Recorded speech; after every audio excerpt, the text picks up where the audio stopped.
upsells and making money. Are you guys here to learn about how to make more money? Okay, I like that. Throw a dollar sign just in case.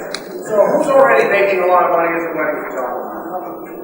Show of hands. Now I heard Vanessa, our prior speaker, saying her average booking is 10 grand. Anybody in the 10 grand neighborhood? Anybody higher than 10 grand?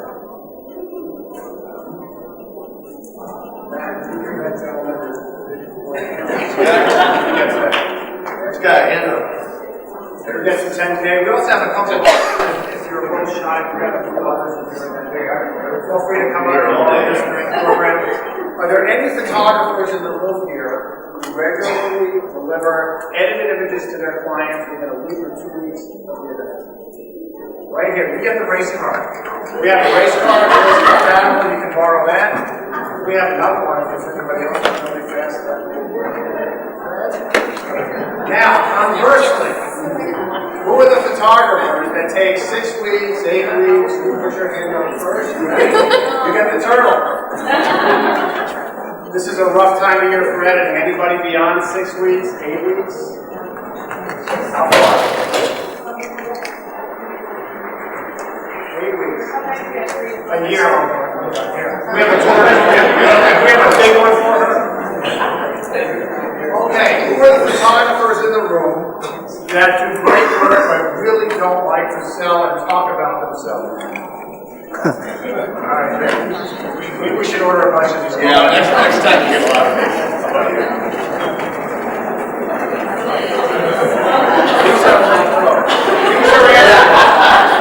These are aspirins. Who feels that selling albums and selling product is a huge pain? Back in one trying to figure out if we're getting something. Got one right here. And lastly, show of hands. Who does not sell albums today? At all. About a quarter of the room. You get the big P for potential. Because I'm going to show you how much more money you can make today by selling albums. So we've got 2 of these. These are all on loan. You have to give these back at the end of the presentation.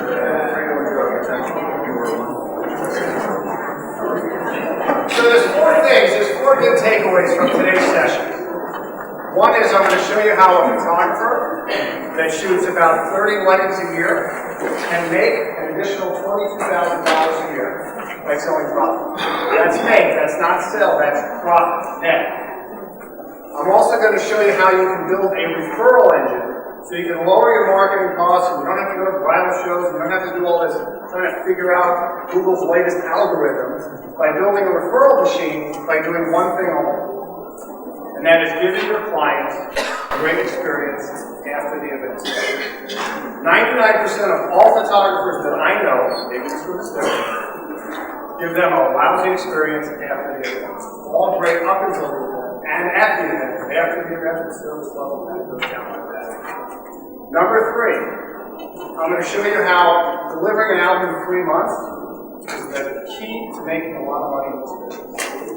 It's critical. Anybody who's delivering albums in 3 months on a regular basis, I don't have any problems, but I'll blow kisses, that's great, that's great. And lastly, if any of the photographers in this room are control freaks, and I know that's probably 1 or 2, just understand that you're going to have to let go a little bit in order to make some extra money. Who are the control freaks? 50, 60%. I appreciate 2 hands. I appreciate your honesty. Thank you. So let me give you a quick disclaimer. I've been in this industry for 30 years. I've never shot a wedding. And I probably never will unless one of you do the second or third or the 4th shooter, and I'm the only guy who I'll get a chance to shoot. But I've been in this business for 30 years. I've been in the wedding album business side. And for 30 years, what I do all day long is I talk to wedding photographers. I know a lot about what goes on in this business.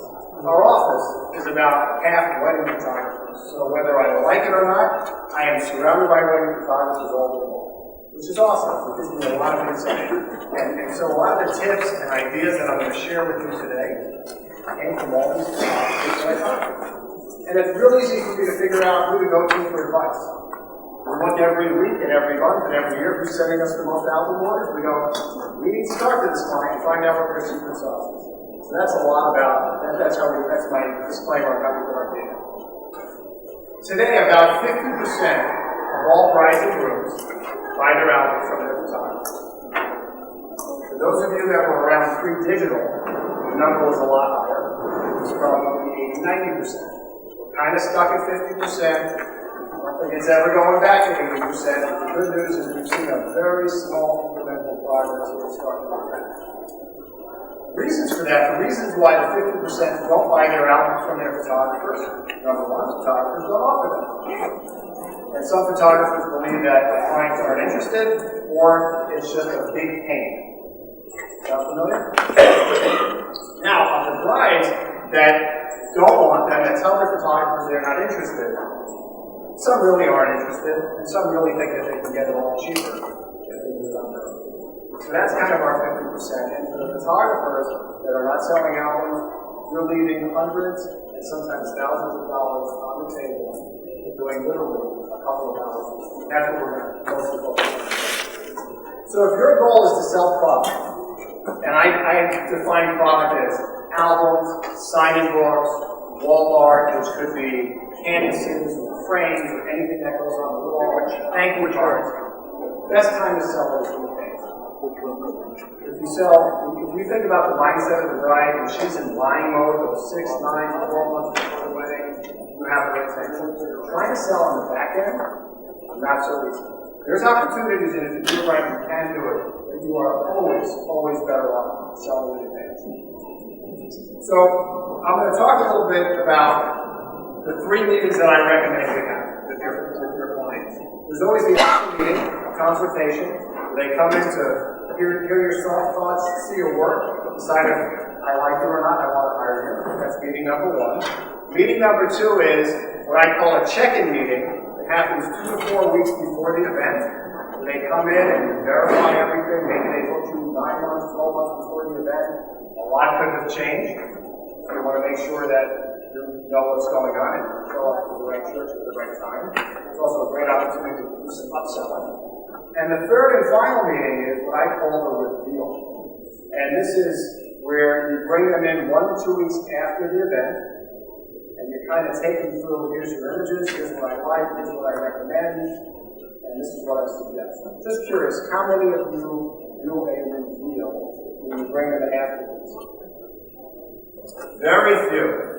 Great news. That means there's a lot of potential in the room. So, before we get to that initial meeting, I want to talk a little bit about what some packages and what some pricing could look like. So, on the screen here, you're seeing 4 different albums. Normally, when photographers sell albums, they're part of a package. I strip them out of the package just for simplicity, so we can focus on these. Typically, what photographers do are a good, better, best, or really any retailer. Why? Because we've learned that the consumer generally buys the middle. So if you only show something on the bottom, that's what they're going to buy. So I've got a good, better, best. I've got a good starting at $3.95, a better at $5.95, and a best at $8.95. And we know if we didn't have a 4th, that they would generally buy in the middle and buy the $5.95 album. But since we want to move them and we want to raise that middle, I put a premium. So it's good, better, best, and a premium. What I like about the premium is it moves that middle price suddenly. The $8.95 price doesn't look so high next to the $11.95, which may have been their appetite. It's kind of like what car dealers do when you walk in. There's always a nice red, shiny sports car in the showroom. They don't expect to sell a lot of those, but it really helps them emotionally connect with the brand so that they feel a lot better buying a mid-sized car or whatever else they can. So let's talk a little bit about what these products might look like. The $3.95, we're going to give very little value because we really don't want them to buy this package. This has 30 images, it's an 8x8 album, and it's got all the very basic everything. The next price for $200 for you get a 10x10. It's got 60 images in it, so it's got twice as many. This is a legitimate book. This is a good starting book. And then at the $8.95 for $300 more, we have 75 images and a nicer album with a nicer cover. Now we're really moving from a Camry to a Lexus. for the $11.95 or whatever you decide to price a premium at, it's got to be something different, something unique, something that you've never seen before. I threw in an album that opens up from the center, which is kind of a novelty product, and it gets people's attention. The purpose of that $3.95 album, it's a gateway album. That's for the bride and groom that have no interest in buying an album, and that was what was their preconceived idea. We want them to at least commit to something, because we know if they commit in advance, when they sign a contract, at the very least to that, we have a better chance of upselling them after the event. It's a lot easier to move from $3.95 than it is to $5.95 than it is to go from $0 to $5.95 after the event. Right? So that's really the only purpose of that. So this is a kind of a good way to get started. Now I want to share something that I learned from a photographer in the Pacific Northwest.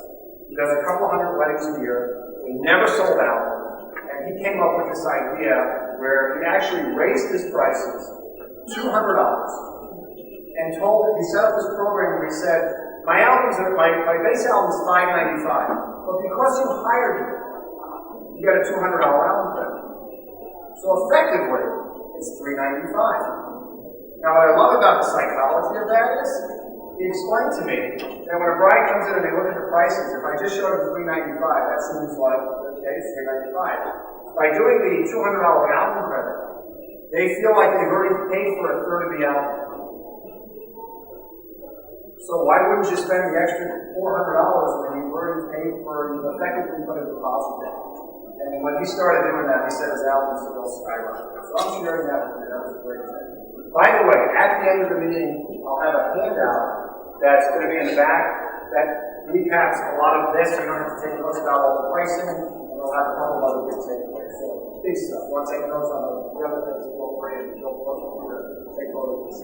So I love this album credit concept. It's really good for photographers that are new to selling albums, maybe a little intimidated by it.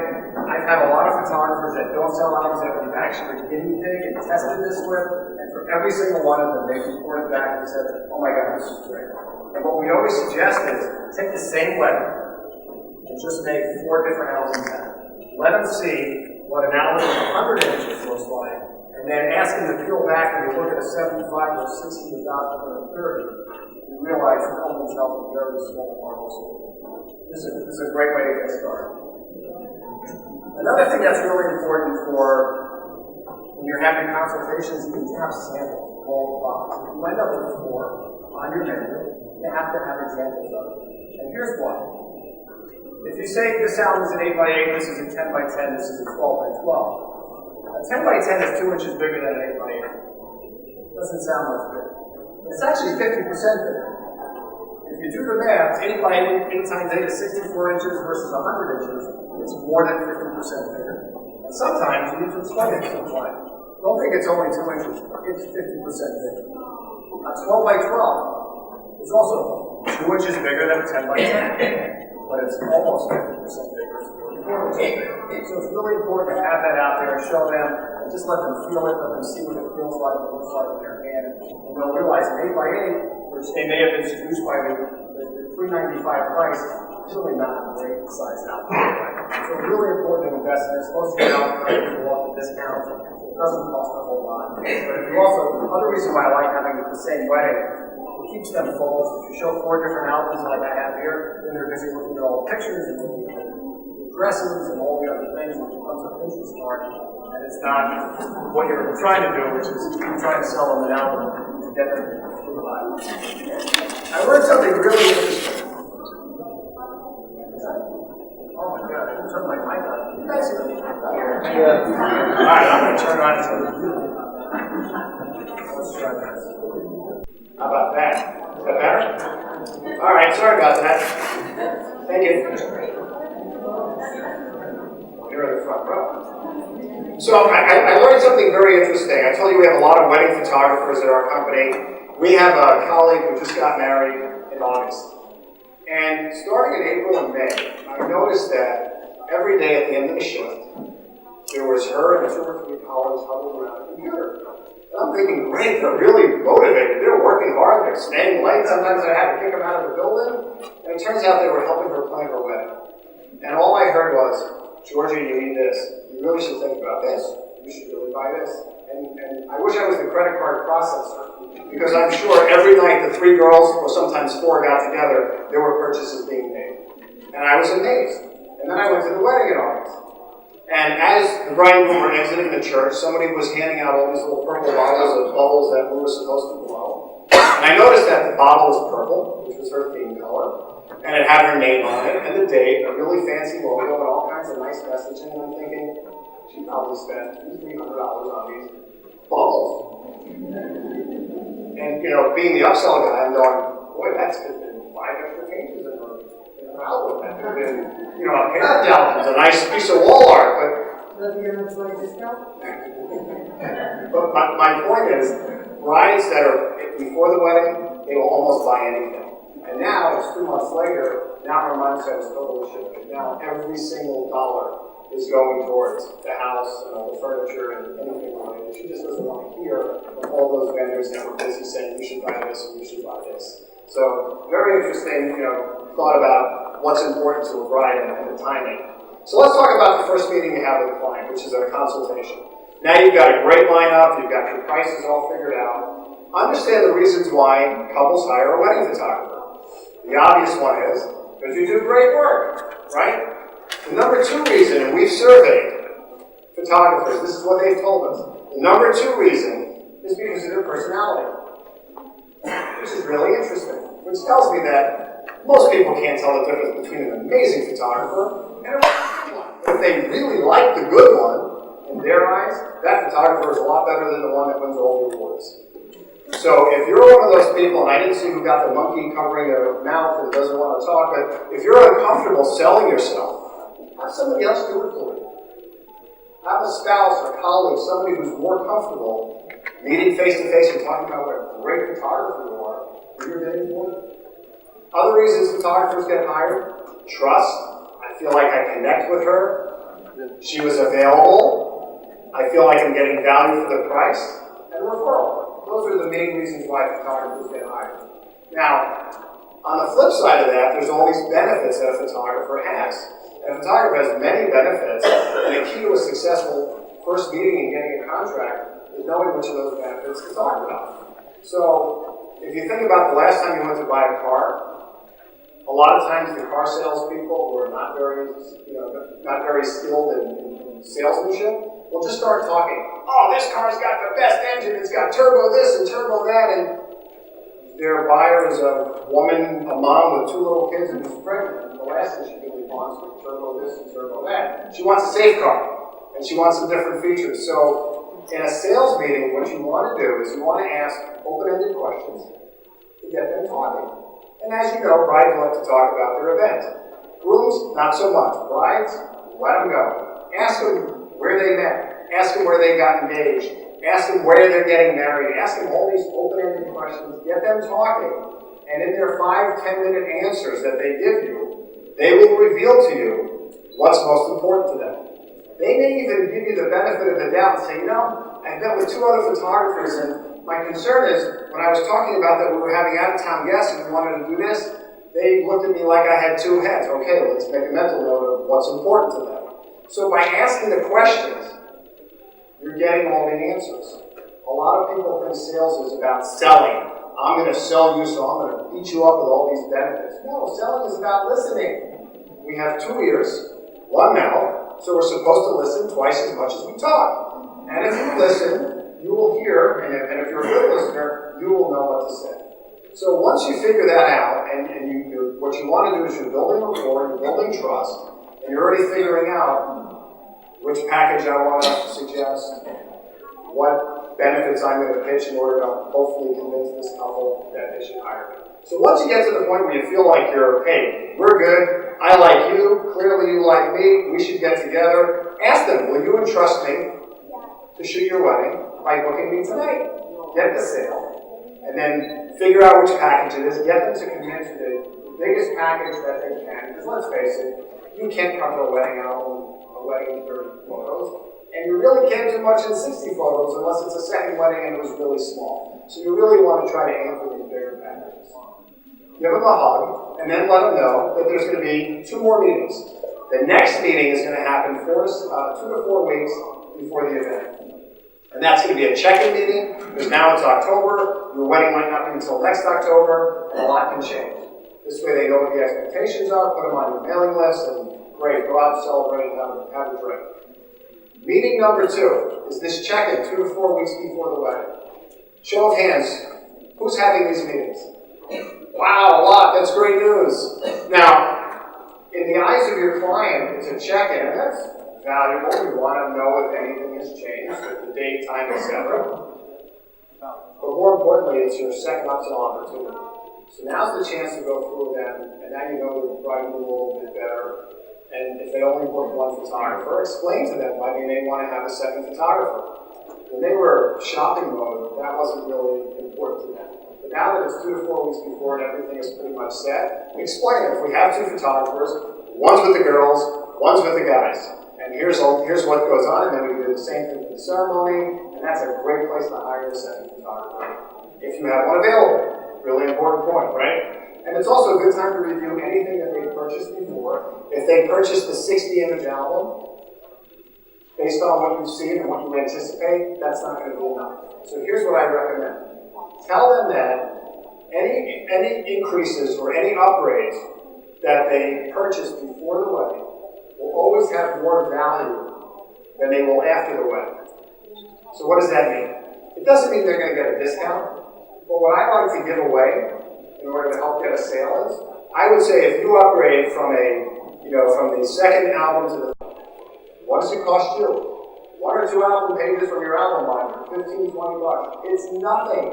If they move up $200-$300 and you're giving them something that costs you very little, that's a great way to do it. And then you got to stick with those prices. You can't, after the event, give them a better price. If they ask you why you're giving them a better price, say, look, I convince my vendors up front how much business I'm going to do, and based on that, they're giving me incentives. So I'm just being a good guy and passing it on to you. So it's a great time to talk about that.